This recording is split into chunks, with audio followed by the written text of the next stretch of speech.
kick off with a sort of introduction to the issues, and then I will throw a whole series of things at Gabriel in relationship to the analysis which he's proposing in the pamphlet or leaflet. Anybody who's worrying there's going to be a tedious kind of love-in between two identically minded people can be reassured. Both of us will really probe and push the issues. I think it's also very important to recognise that none of this is Finn bashing, as some people have said. It's about a radical critique of people who have built top-line messages and recommendations to policymakers and educationalists on misunderstandings of the arrangements in Finland. That's the target. It is very much ground clearing. I'll be shuffling papers. Gabriel will talk too fast. I've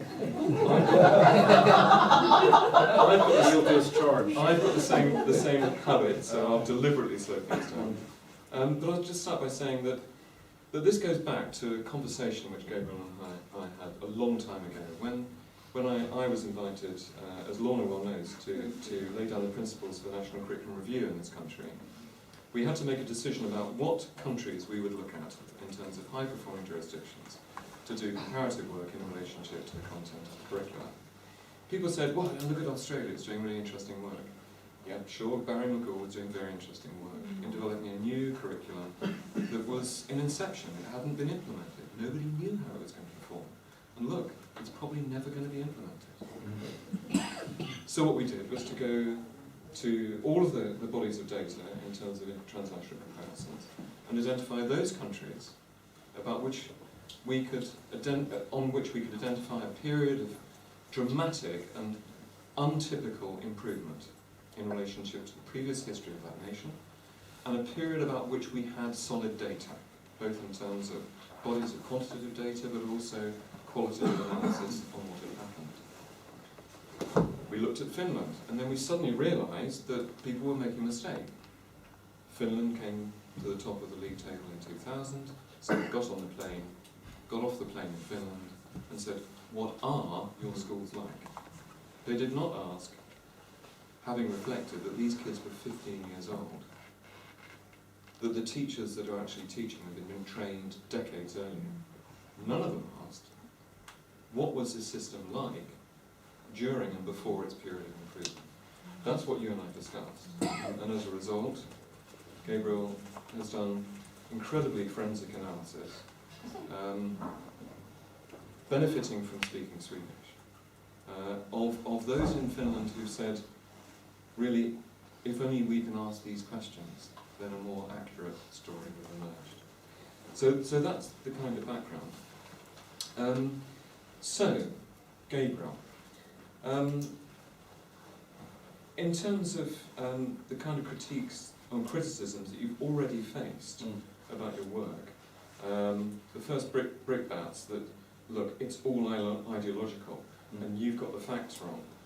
I find that very peculiar, given the amount of careful referencing, meticulous interviewing that you've done with the people, I think, who are the right people. What's your reaction? What's your reaction been to those initial criticisms?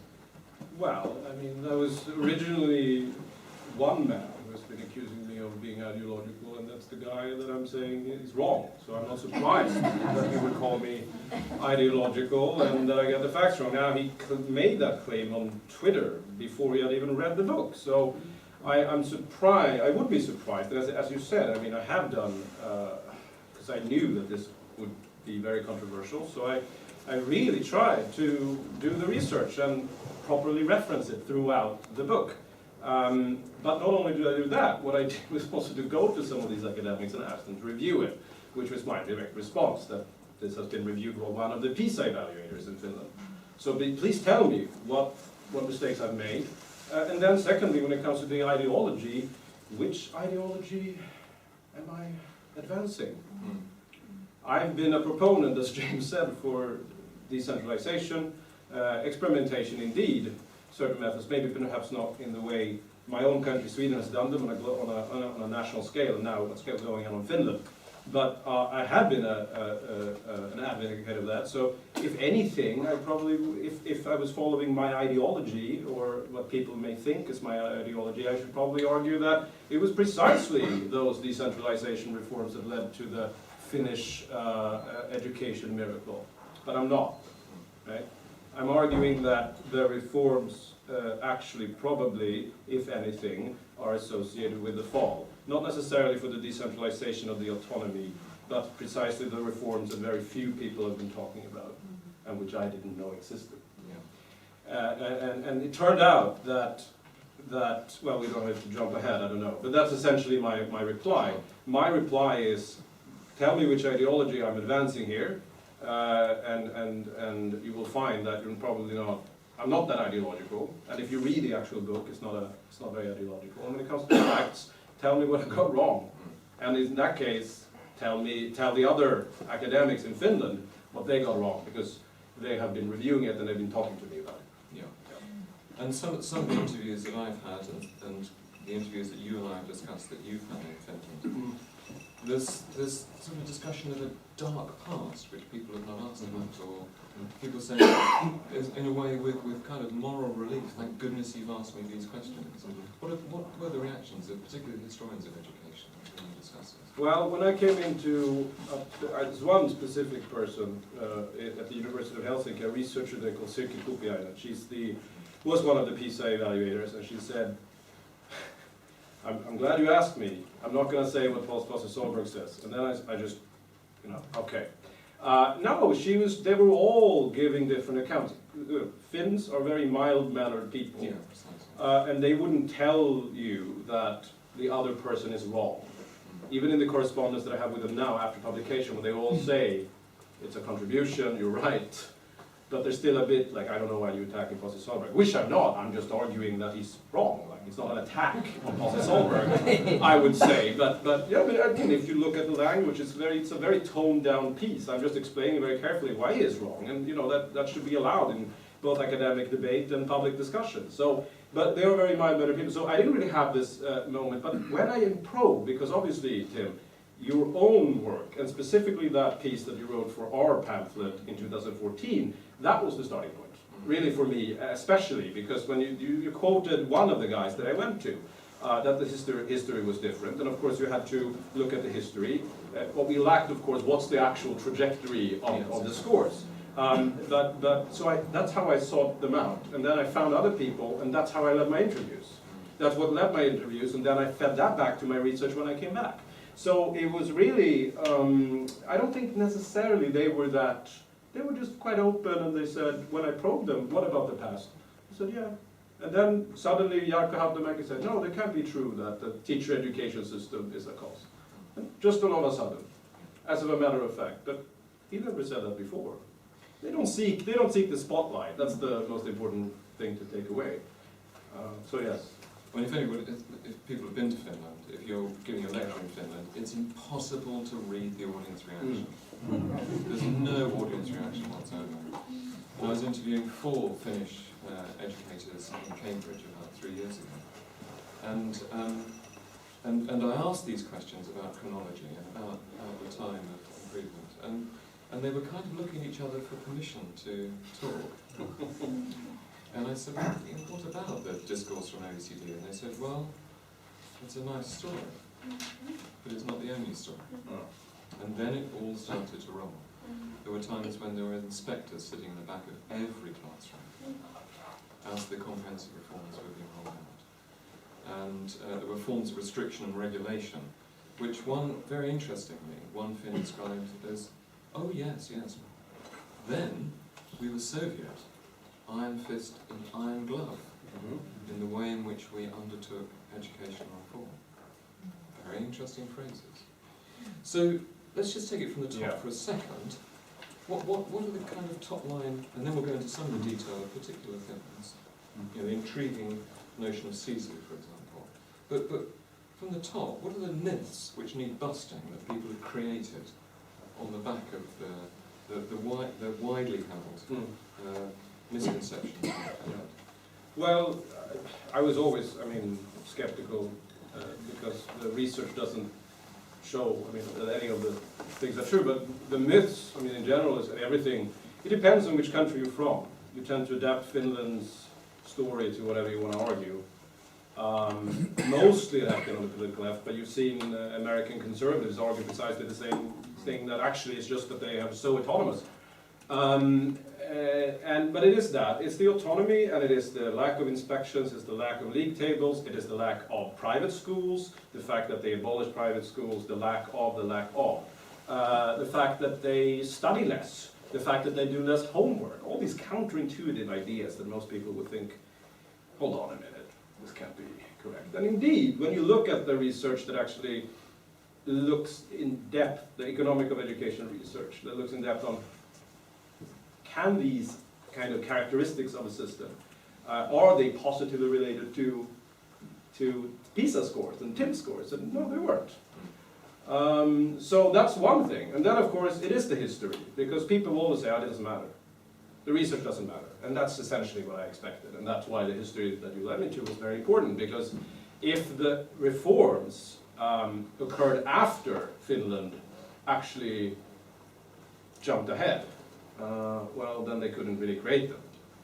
And that is precisely what I showed, that, you know, with the new research actually who's been standardizing these test scores internationally.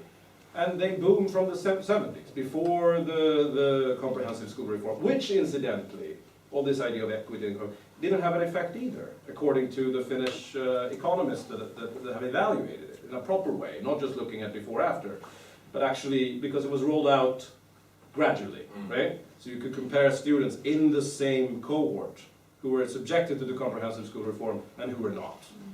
And there was no impact on mathematics scores, a tiny positive impact of verbal scores at the age of 18. So it couldn't be that, he said. It was certainly not that. I think So, one of the things which I'd just like to spend a couple of minutes on is the issue of teacher quality and the persistence of pedagogy. I mean, it's very clear that you can make an announcement in the centre, and curiously enough, not all teachers spontaneously and simultaneously transform all of their pedagogy overnight. And it's quite clear that you talk about, through periods of reform, the persistence of the values and practices which were embedded in teaching practice prior to those reforms. of course, So you can just take us okay, this goes back to the 19th century, when Finland is not a nation, essentially. It's a bifurcated society between Swedish speakers, 15% of the population, who are dominating culture, politics, economics, or the economy. 85% of Finnish speakers who don't really have a national culture. There were 400 titles in total published between 1809 and 1855 in Finland in the Finnish language. Linguists say that the watershed of Finnish as a language becoming prepared for a modern civilization occurred in 1870. This was a kind of a period when the Swedish speakers decided that we need to create a Finnish nation. Johan Snellman, a Swedish, born in Sweden, Lönnrot, who wrote the national epic by going around Karelia and listening to folklore. This became the basis, but they obviously lacked something. They didn't have education. So how were they going to teach people in this new? So they had to create what they call folkskolan, which was the first Yunus Igneus idea, and he went around the world and said, well, which country should we copy? Should we copy Sweden? Should we copy England? I don't know if he went to England actually, but he said, no, we should copy Germany. And Germany back then was the seedbed of the Herbart Sillerist pedagogy, which essentially means that it was hardcore character education.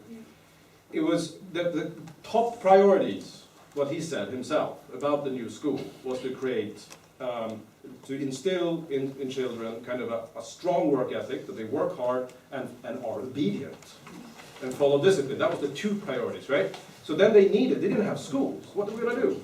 Teachers. They needed this new kind of army of educators to create a nation. And in a situation where compulsory education didn't exist, it had existed in Scandinavia since 1814, and between 1814 and 1848, Finland was on par with Thailand in 1921. You needed teachers to reach out to everybody, not only in schools, and that's why they needed all these draconian kind of extreme selection from a very early on. It was so selective, and they became the candles of the nation in the people's minds, right?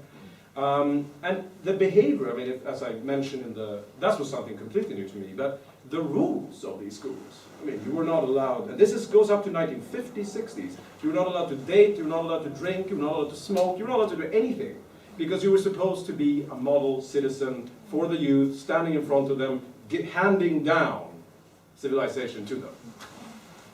That's the story. Yeah, and what's interesting, I think, about the line that you've taken is that 30 years ago, in the analysis of the emergence of high-performing system, Andy Green's book, Education and State Formation, said that one of the things, the dimensions which so many analyses leave out of the history of the emergence of modern education is the role of state formation within education and the extent to which they exist in very close relationships. I think you've given a very important empirical boost to the kind of analytic model which Andy laid down some time ago and informed a lot of comparative analysis of very, very high quality.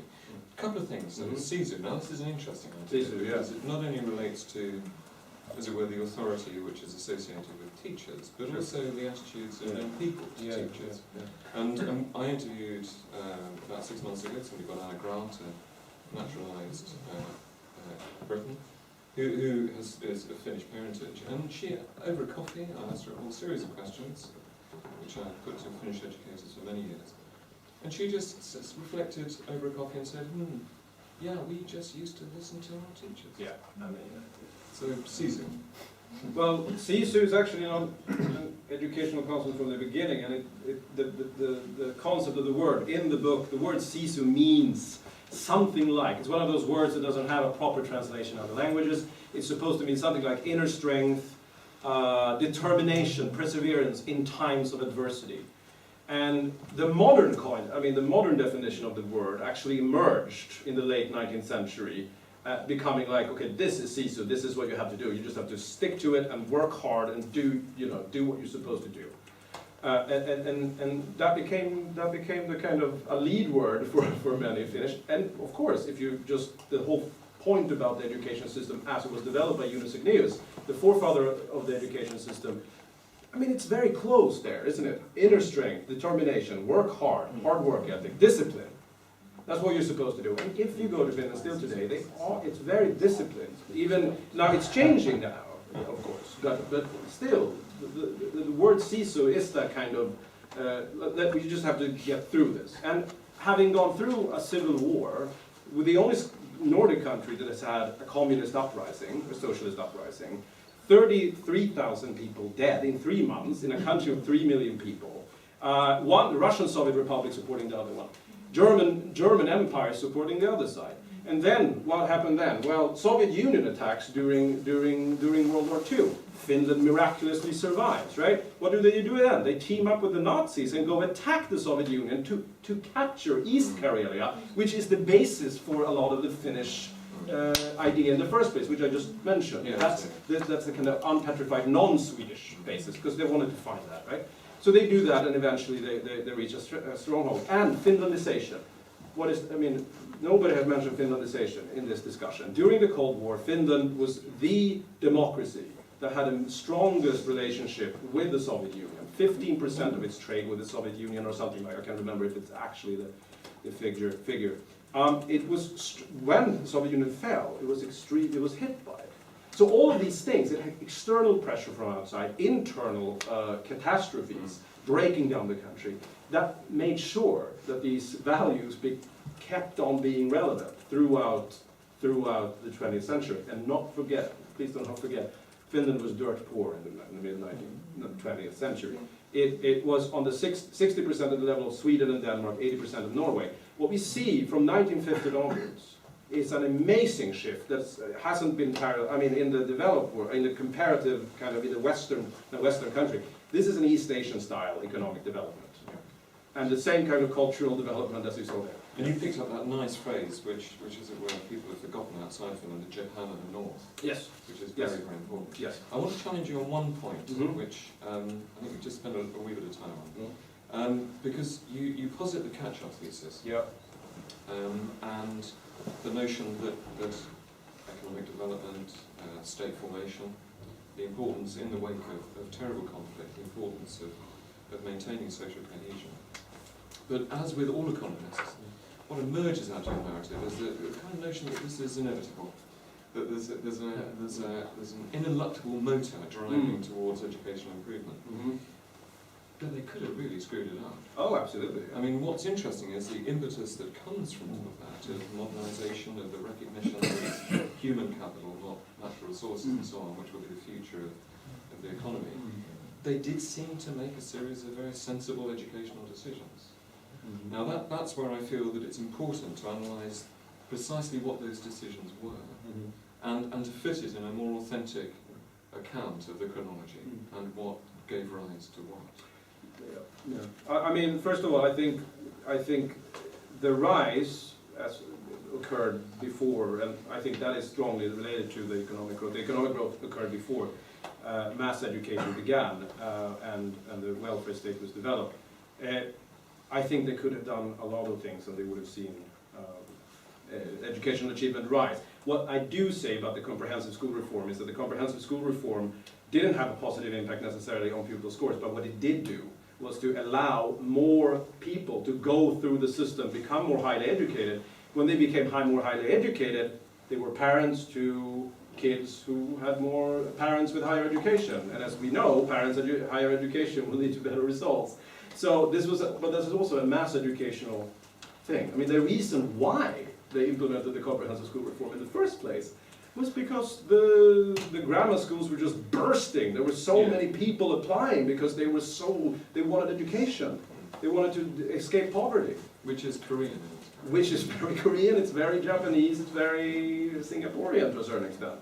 So just yeah, sorry. If you haven't gone through the report, the book rather, in detail, let's just get the dates right. I mean, there are some key data which tell us that the really steep improvement really was from 1980 onwards. It was a very, very steep and very, very uncharacteristic, sharp development. And I think that's where the chronology becomes interesting, that's where the extrapolation from the improvement becomes so tenuous in most of the common accounts. And I think where I find the detail that you've drawn out of the texts and the people, why I find it compelling is it goes back way further than we imagine, into the role of the teacher in local communities, in an emergent state, and so on and so on. It's just much earlier than people have imagined. So let's just think about what next, really. This is kind of this isn't the end of a chapter, I think. This is just the beginning. What are you going to welcome from people? You've already been invited to Helsinki. There's been a lot of press comment. The blogs are very, very lively. What next? Well, next, I don't know. Take on the Estonian system, I think. I've been invited to, they said, we're very similar like the Finns, but we haven't carried out those reforms, and we're improving in the test score. So maybe that, who knows, actually, I'm thinking and looking into that. But look, this is not the end of the chapter, and as I say in the monologue, it's incredibly difficult to prove anything in this. This is an historical, but it's easier to disprove than to prove. I'm just offering an account that many people have so far, when they read it, found compelling, including the academics. And they say, look, this, it's an important part of the comprehensive story. That's what I wanted this to be. And the next step, well, is to build on it. Which is, because look, this is what I talked to Sirko today, or I got an email from her saying, look, this isn't that different from what those people have been arguing for 15 years. And further back, like Hannu Simula, who's an education sociologist at the University of Helsinki. But what you did say was also that the big difference is that you went all the way. You actually went the extra mile and put it together and added a lot of stuff, the data, all of these things, and put maybe a bit more consistency to the argument. The next step is to build on my work. What about appropriation, though? Because you said that what you found and the analysis which you've built from the empirical findings is contrary to some of the assumptions and models which you've been promoting in other settings. And I'm quite concerned. You know, iron fist in iron glove. No. That's quite tricky in the Yeah. hands of certain political commentators, advisors, and politicians. But I think it's important here to remember that this is, as I said, it's also a cultural and historical thing that you might not be able to replicate. One short leader in a Swedish paper said, I don't think it's possible to even replicate. So the sad story is probably that Finland will decline even more. You can't just bring back history like that. But what you can do is to say, specifically with the teacher methods, because I think that's something that we didn't really cover. This idea of whatever they do is that it's teacher-led. And this is that's something that can be, to a certain extent, be brought back in. We know that from the research that still works when it comes to the test scores. But again, in the conclusion, I also say that obviously test scores aren't everything, but the only reason why we look to Finland today is because of PISA. Yeah. Don't fool yourself and talk about that, oh, this is so nice and they, child-centered. If they didn't perform well in PISA, nobody would care. I love some of the analysis that's been done in England, which is, look, our assessment system in England is totally oppressive, it misrepresents children. Hey, look at the Finnish test scores. Yeah, exactly. That was the level of analysis that went into this from 15 years. I mean, it's just... So coming from an assessment agency, of course, I'm very interested in what things actually measure. And I think many of the things which we do see emerging particularly in TIMS actually, rather more curriculum-linked outcomes, particularly in mathematics. Yes. No, never. But we must look at what outcomes are actually Yes. derived for Yes. young people using reasonable assessments to know how effectively they are learning. Yeah. And I think, again, one of the things which comes from the interviews with Finnish educators is the importance of the authority of the teacher. And this is not authority which is irrational or ill-founded, because it is predicated in Finland of a twin-track training system in which you have to be the master of subjects or subjects, of a subject or subjects, and you need to understand pedagogic models and practical implementation of teaching and learning. And that twin-track approach is in very good balance. That's specifically in the lower secondary. Exactly, yeah.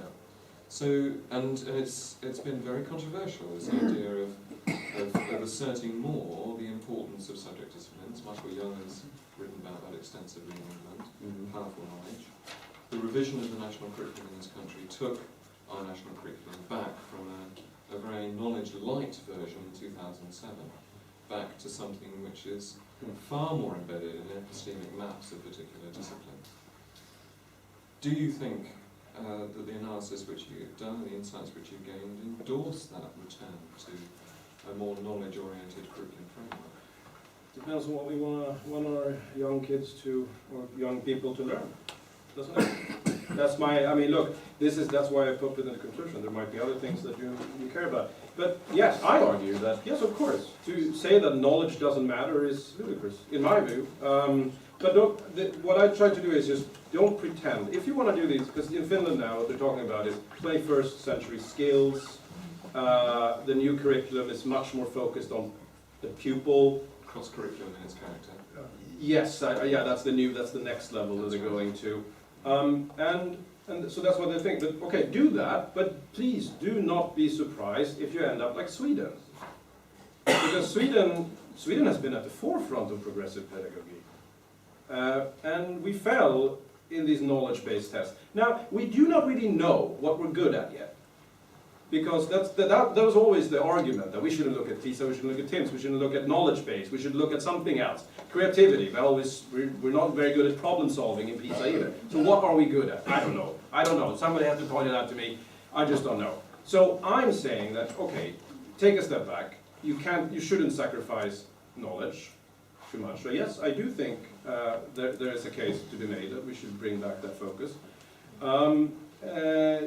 But maybe, of course, I mean, look, it's not going to be the same type of education for everyone. And I think, Finland has a good school system. It doesn't have many Nobel Prizes, does it? Like Japan, incidentally. Yeah. Very low standard deviation, not many geniuses. So I'm open to suggestions regarding, but I think we can't disregard knowledge. That's just the most, because there has been a constant push for 40 years in Sweden, more, 60 years in Sweden, boom, boom, boom, boom. Decrease authority in schools, decrease authority, oh, just let them play, all of that stuff. And that has to come to an end eventually. Yeah. Let's finish on this note before James opens it up for questions. But perhaps the country's press that has been most interested in the book Yes. has been the Swedish press. As in, Well, there was the Swedish reaction which I was interested in, Oh, okay. because I was worried about what the Finnish reaction Sure. would be to the Swedish reaction. Ah, yes, yes. Because of the antipathy between the two. Yeah, no. countries. I could be denounced as a colonial idiot or something like that. That's exactly right. So, and a lot of the comparative, a lot of the power of your analysis comes from comparisons, and quite a few of the comparisons are with Scandinavian Yes. countries, and particularly with Sweden. Yes. So the interest in Sweden, what do you think the Swedes are making of it? Well, they're making, surprisingly, it was great. They liked the argument, and nobody said boo, because it makes sense to them. And we've been talking about this, that we need to do something about the authority in schools. I mean, Sweden has chaotic schools to a large extent. No, I mean, so far it has been like no opposition at all. I'm surprised. I thought somebody would say, oh, you're just wrong, and actually point out the stuff that I was wrong about, not just say that I was wrong, as someone has done. So no, I mean, I hope that this will be some impetus to change the Swedish debate and to change the national curriculum there, which is giving a lot of power to the pupil, and I think has created a lot of issues. And I also hope, and I'm writing another op-ed for the Finland-Swedish major newspaper, suggesting that maybe Finnish politicians should think again before they follow Sweden into the abyss. Because essentially, there was a Finnish saying for a very long time, that we do exactly the same mistakes as Sweden is doing, but just 10 years afterwards, right? Because they copied everything. They copied the comprehensive school reform like Norway did. Sweden was the name of the game, but then PISA came along and they said, aha, now we don't have to do that anymore. And look what's going on. That's the irony. It's the irony that we still see the same mistakes being made regardless of the lessons that we learn. Very commendable that your book has been picked up globally so quickly, and it's free. That's Yes. very It's free. You've foregone a great deal, I know. Grand gesture. Message.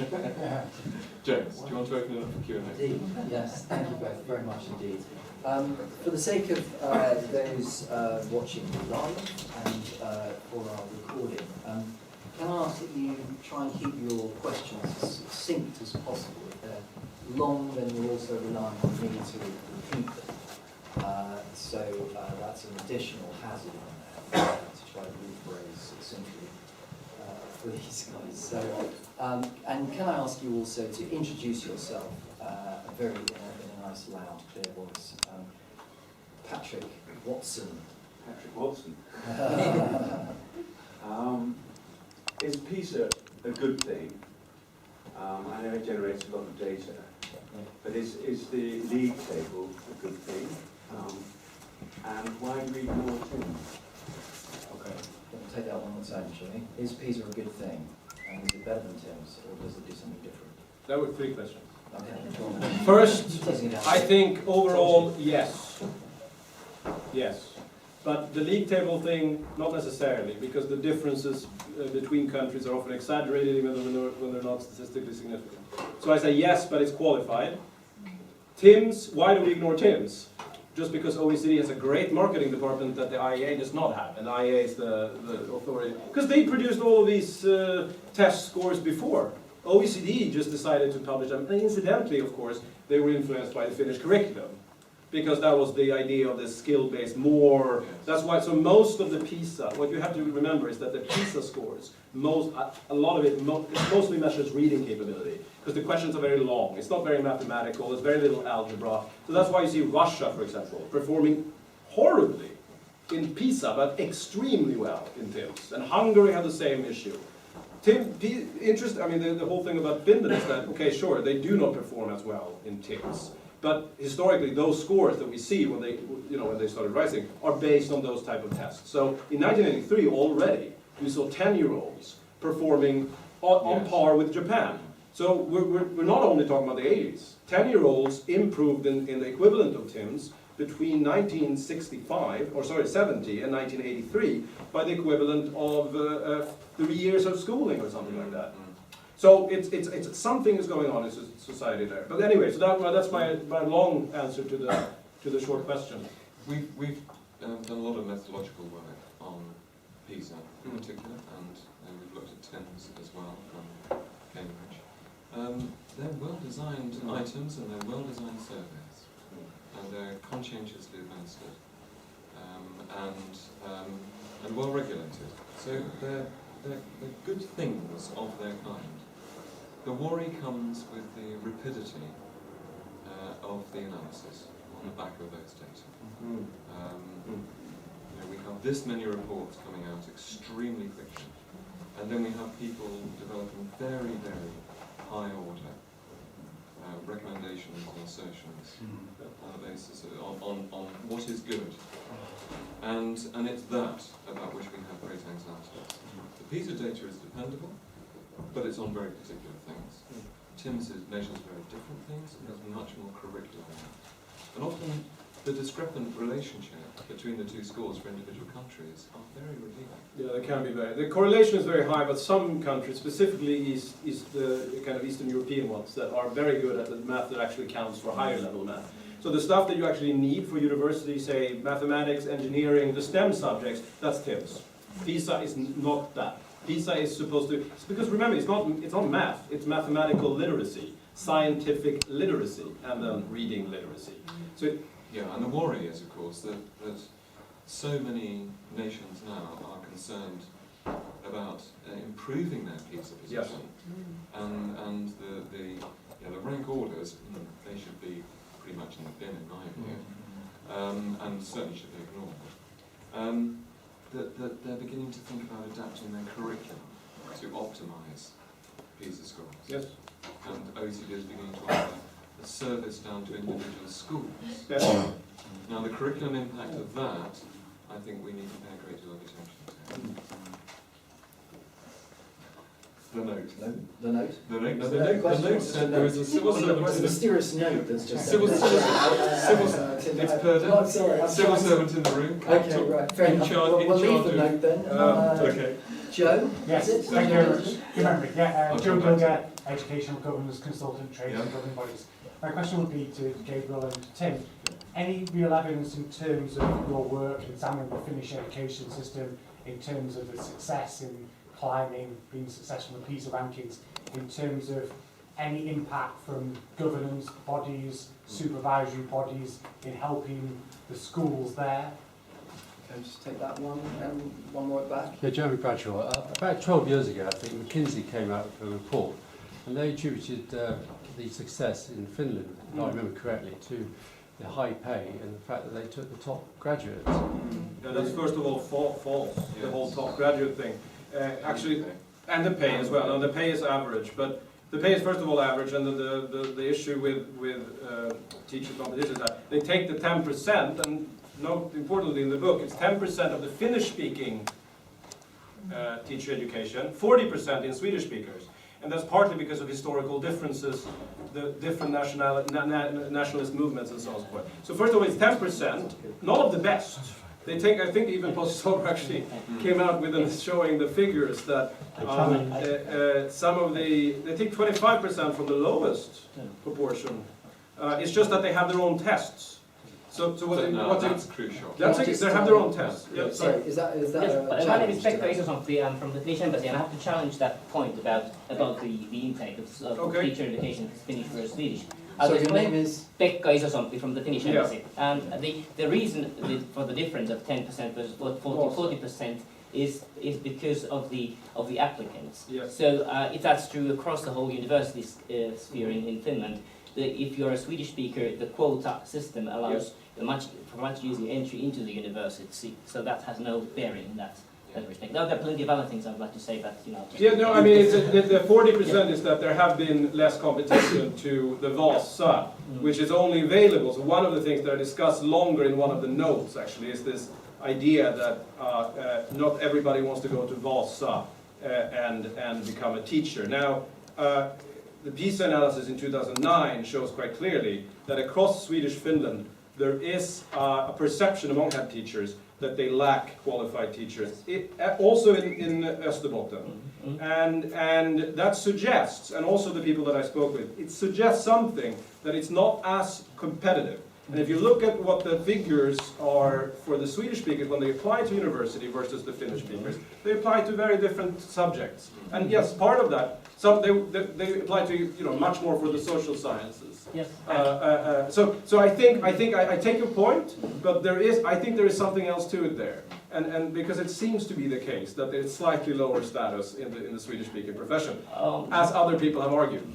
Well, What about the pay? But as I said, goes across the whole spectrum of subjects. In every subject, there's much less competition for the Swedish-speaking seats at universities. Therefore, the quality also in economics or in political science or in science even, where you have the quotas, is much lower. So if you really go through that, there's much less competition. So which doesn't work. It's not advantageous for the Swedish speakers in Finland. No, absolutely. I have to say, more competition for them would actually improve their standards too. But they have to increase. Sorry, yeah. Sorry. Or we can take the. Tim? The pay issue is very interesting, but I will be brief. So the pay to Finnish teachers is slightly above the OECD average, slightly above. When you then factor in the cost of living, it is actually the overall return and spending power of Finnish teachers is slightly below that of English teachers in England. Okay. What is important in Finland is the differential between professions is slightly less. And that again reflects the status of teachers and teaching in society, which again derives from centuries of their position within the Finnish nation. I think the issue about admission to teacher training, people, even there people tend to say, oh, it's that, 10% admissions. Now let's just take it step by step, again briefly. They certainly exercise meticulous admission procedures. So they are meticulously recruited to teacher training. The Finnish speaking. Yeah. So, and it has these twin tracks. You have to love children and be well prepared for the practicalities of teaching and understand in great depth a subject or subjects, depending on whether it's a secondary teacher or a primary teacher. Now, what people then ignore as they're looking at the admissions, for goodness sake, these people are trained for between 5 and 6 years. And throughout that programme, they have to demonstrate mastery of these two areas, constantly. Now, as I say in my brief monograph, we're familiar with that, because that's what we do to medics, and that's what we do to lawyers. We don't do it to teachers. Can I just highlight here that we also know that the teacher education system as it is today had of course nothing to do with how it improved in the 70s and 80s.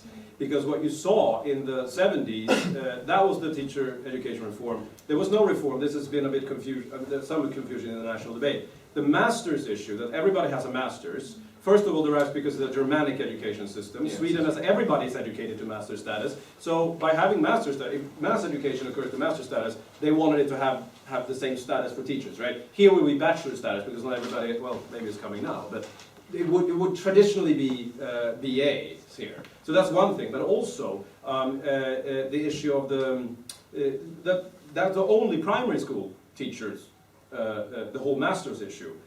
The reforms occurred in the 70s. Before the reforms in the 70s, the teachers were trained in kind of practical teacher colleges, right? They were separated from universities. It's mostly involved, with 3 years of training, mostly involved practical training. But those are the teachers that completely dominated the teacher or the labor force when Finland is improving. So what you see is when the retirement of the old teachers actually coincide with the fall. And they were not educated many of them were not educated to master's level. Now, the secondary school teachers have always been educated in their subjects only. And then they did some pedagogical stuff a little bit on the side. But the difference for them after the reforms was just that they were brought into the pedagogical faculties in the universities. So my point again is, even whatever happened to the PISA issue, when Finland is improving, the teachers dominating the labor force completely are the teachers who are trained in the old seminars, not at the master's level education at the universities. Okay. Let me just return to Joe's question. We left that far behind, Sure. but essentially, lessons for self-governance. Yeah. Okay, in terms of the success that Finland's had, can any of it be attributed to the oversight of education in Finland by, I don't know how it's structured, governing bodies or similar?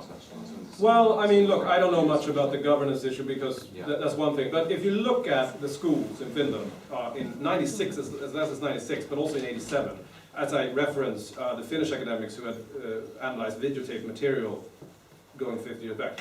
I mean, it's the same wherever you went, which school you go to, which classroom you go to. It was the same lesson, essentially. The British team that went there, which miraculously was completely ignored in this debate, is that they said, you know, rows and rows of children sitting in flock doing the same thing. We could have swapped teachers from school to school, wouldn't have done any difference. I doubt that anything this has to do with specific governance of schools. I do think that it's a highly disciplined teacher force that did, you know, that internalized all of this herbacillerism that came from Germany from the very beginning. I think that's right, and I think again we have to appeal to a long tradition in the country. I refer in my brief piece to the programme of rural school closures that's occurred in Finland, which is highly controversial. And it does break with a long tradition in Finland of the school being very much the hub of the community, and teachers being a very cohesive figure within small communities. Okay.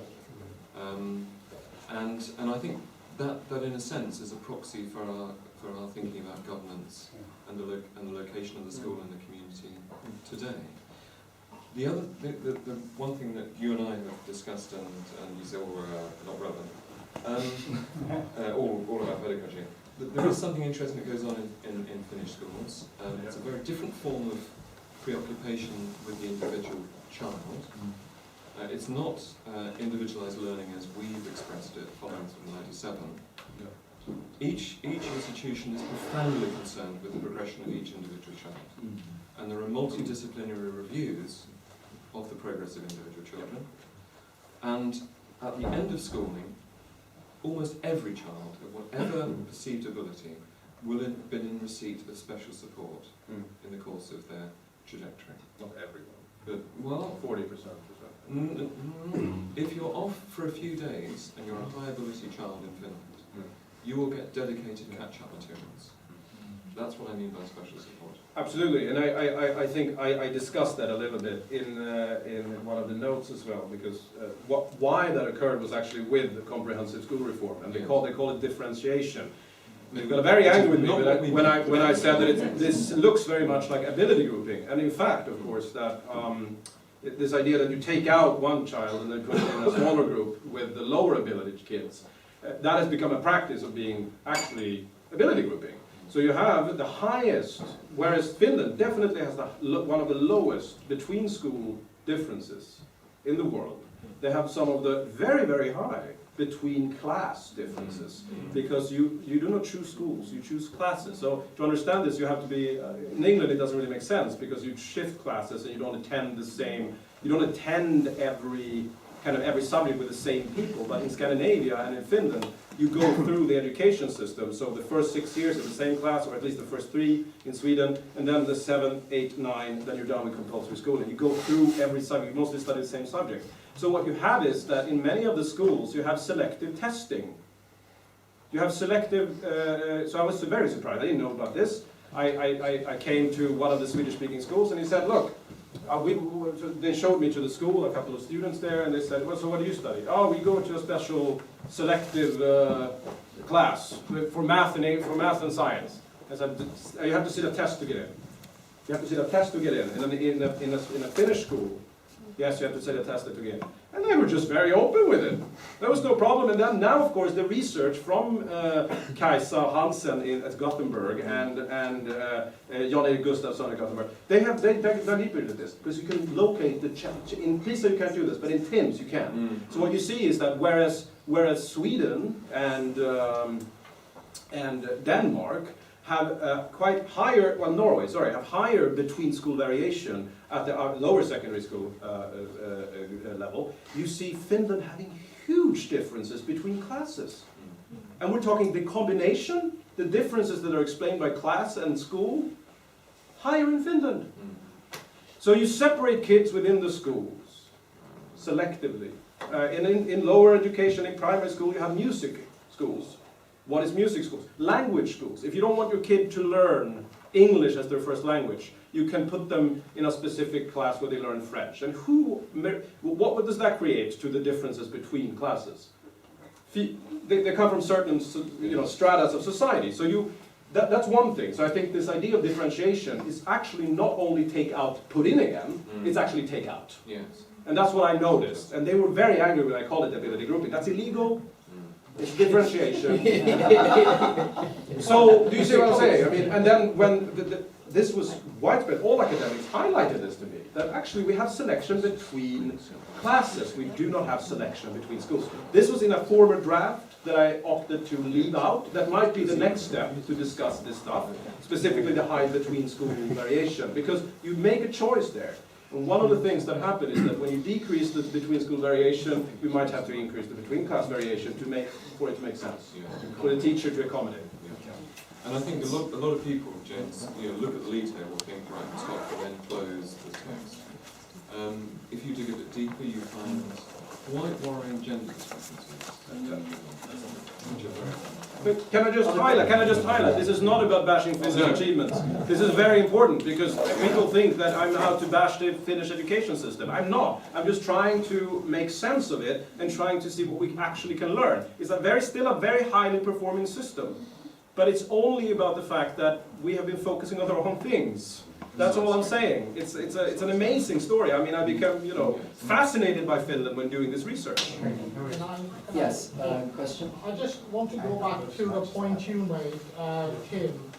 To me, it's obvious that the Finnish system makes it almost impossible to hire a bad teacher. And I'm comparing that with this country in the new free school movement, that there is an attempt to hire unqualified staff and fast-tracking into the teaching profession. I mean, are you worried about that? Have you got any other questions before we go on that track? Yeah? Yeah? Hi, Mariana Coley, London academic and Finn. Hello. I've heard about you from Nick. I just wondered, a very simple assertion that one sometimes hears is that Finland scores well on the PISA because they're extraordinarily good at bringing up the rear. Sorry? Because they're extraordinarily good at bringing up the rear, bringing up the worst students, and yeah. I just thought I'd get your view on that. Yeah, no, I mean, they are. They have... One more? Yeah, sorry. Yeah. Yes. Yes. Ms. Katie Ivans. What have been and what are attitudes to rote learning, particularly basic education, basic learning, literacy, numeracy, that sort of thing? Okay, good. Right. Okay, let's start with PTS. Are we concerned about hiring unqualified staff as Free schools. in free schools or otherwise? Which is of course the question which was put to Tristan in that very interesting Newsnight interview after his sort of 2 days after appointment to the shadow role, and it created a lot of stumbling. I have advised advisors and government that they need a much more differentiated approach to teacher preparation. That we have gross shortages in our system, which the official statistics underrepresent. So if you look at the official statistics in relationship to the shortage of maths teachers, it will be reported on the basis of the number of unfilled vacancies. It will not report the number of geography teachers teaching mathematics and the number of PE teachers teaching mathematics. So these kind of shortages are grossly and systemically underreported in our system, and they are acute and they're felt in a very, very acute form by schools, and they are chronic shortages which are extremely difficult to address. TAs, Kutnick and Blatchford's work shows that it's probably, simply, in general, a bad idea to have a TA in a classroom. That's a very difficult finding.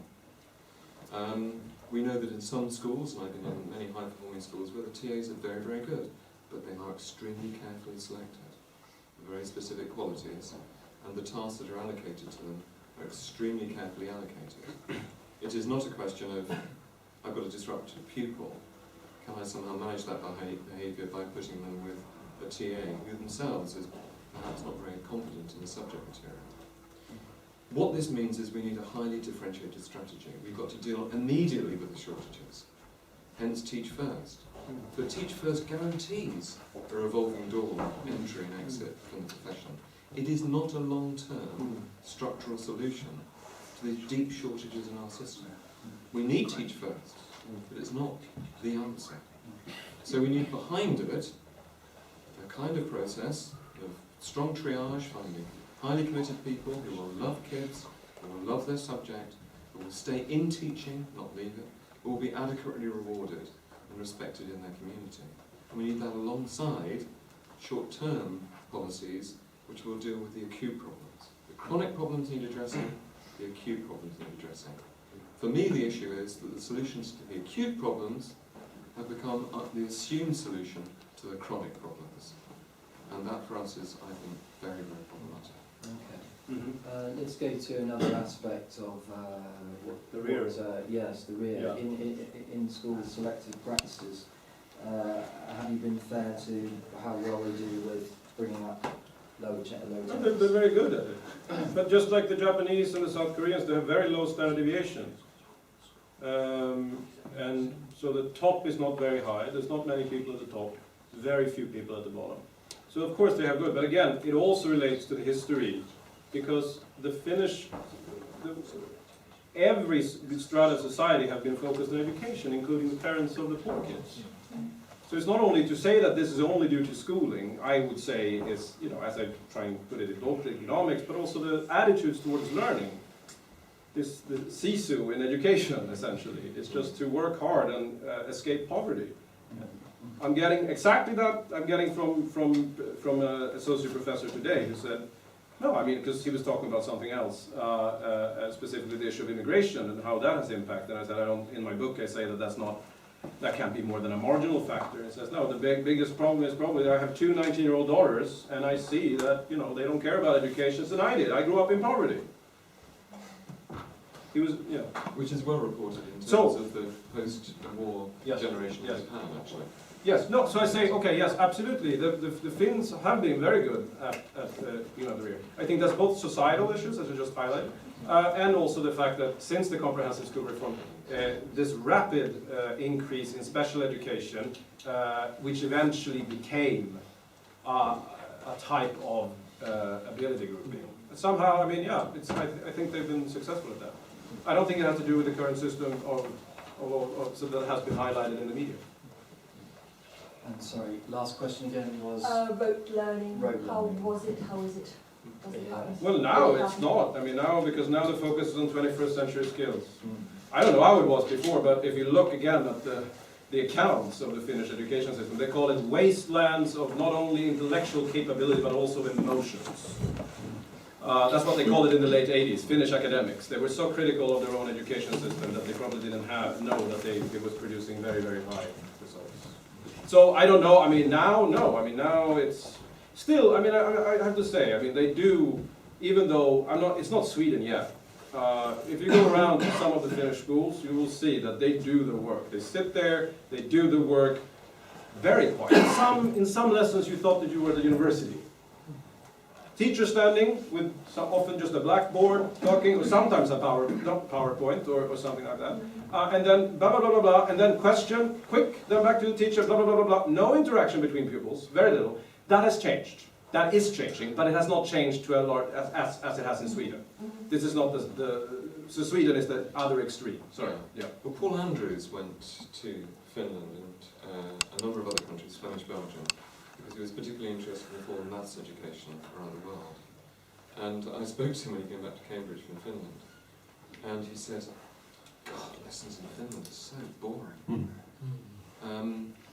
He was really preoccupied by this. And so we talked about it. Very efficient. And of course, there are a number of things going on.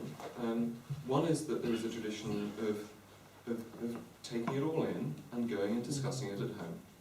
So you sit at home and in the family you discuss it. And some of the reflection and some of the learning occurs from that discourse in the home. I spoke to some Finnish students, some Finns who were students 10, 15 years ago, and they commented on the extent to which home learning, home discussion and discourse was very, very important. Not least because of very dark winters. Conversational learning is very, very important. Well, we have dark winters too, and we don't know what's going on there. And the other thing which has come to the fore recently is research undertaken by a number of academics on looking at quiet time. So the worry in a number of educationalist minds deriving from Ofsted inspections are that if an Ofsted inspector is sitting in a class where there is not much going on, and there is not much interaction going on, and students are thinking about the topic or the subject, then you get quite a low score. Okay? And it's quite clear that these periods of reflection are extremely cognitively productive in terms of reflection. You have to get children to produce things, and then for them to reflect on them, often by themselves, as opposed to conjunction with other people. So I think much Finnish pedagogy has these kind of qualities embedded within it. A couple more questions, yes. Yeah, I was just wondering if I could say a few words on my side, because I think I'm the only person in the room who's actually gone through the Finnish education. We do have also have you.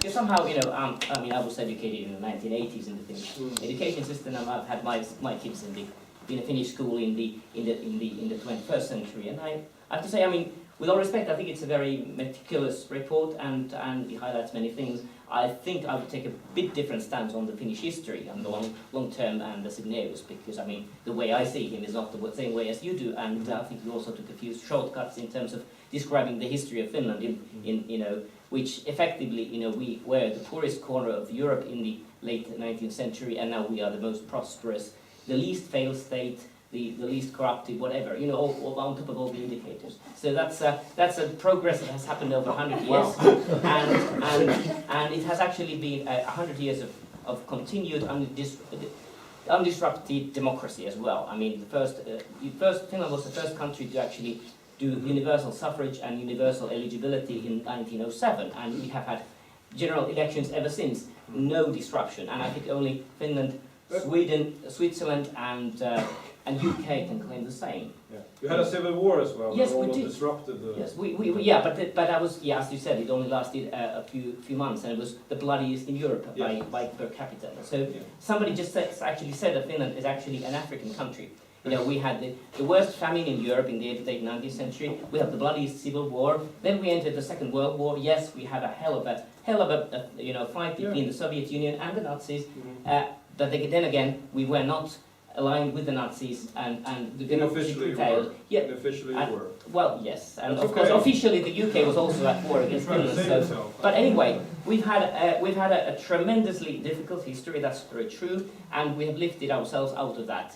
No Marshall aid, no aid from any other sources either. So that's a hell of a difficult, you know, timeline. But what I was saying about the Finnish education system, yes, it's been a surprise to us that with all this PISA success, we've never aimed at it, we never thought about it, and it was never at the target. And I'm actually a bit worried also personally that now, since there is PISA out there, that all of a sudden our people get somewhat fixated towards PISA, because I mean this kind of a metrics thinking can be really, really dangerous. And is the school for life, or is it the school for scores? Okay. And that's the basic thing. And I really think also that, you know, the work that you've done here, I think it's a good report on some of the aspects, but I think it's also very clearly for the domestic consumption in the UK. So I don't really see that there's much for the Finns. I mean, I do agree. I mean, I disagree with you there. The academics in Finland are completely all over it, many of them. So I would say, and it has been discussed in Finland now, and it will be discussed more, but can I just take, Yeah.